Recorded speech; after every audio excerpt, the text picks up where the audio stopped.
जिंदगी में अगर अहंकार आ गया तो सारी काबिलियत और बड़ी कामयाबी भी फीकी पड़ जाएगी। महात्मा बुद्ध की एक कहानी में लाइफ का यह बड़ा फंडा छिपा है। एक शिष्य गौतम बुद्ध के पास ध्यान और ज्ञान की बातें सीखता था।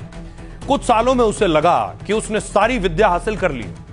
घमंड से भरकर उसने महात्मा बुद्ध से कहा, गुरुजी, मैं गुरु दक्षिणा देने को तैयार हूं। महात्मा बुद्ध ने कहा, तुम्हें जो सबसे बेकार चीज लगे मुझे वो दे दो।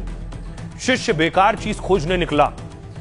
पहले उसने मिट्टी को हाथ लगाया तो आवाज आई, सारे पेड़ पौधे और फसलें मुझसे पैदा होती हैं और मैं तुम्हें बेकार लगती हूं।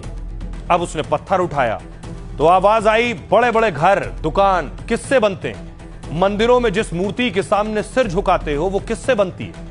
फिर उसने एक पत्ता उठाना चाहा, लेकिन पत्ते ने कहा, मैं खाद और ईंधन बनाने के काम आता हूं। अब शिष्य को एहसास हो गया कि कुदरत की बनाई कोई चीज बेकार नहीं है। वो गुरु के पास लौटा और तभी उसे समझ आया कि सबसे बेकार तो अपना अहम है, यानी अहंकार की भावना है। वो खाली हाथ गुरु के पास लौटा और उनके पैर पर गिर गया और कहा, गुरुदेव, इस संसार में कुछ भी व्यर्थ नहीं है, केवल हमारा अहंकार ही सबसे बेकार और व्यर्थ है।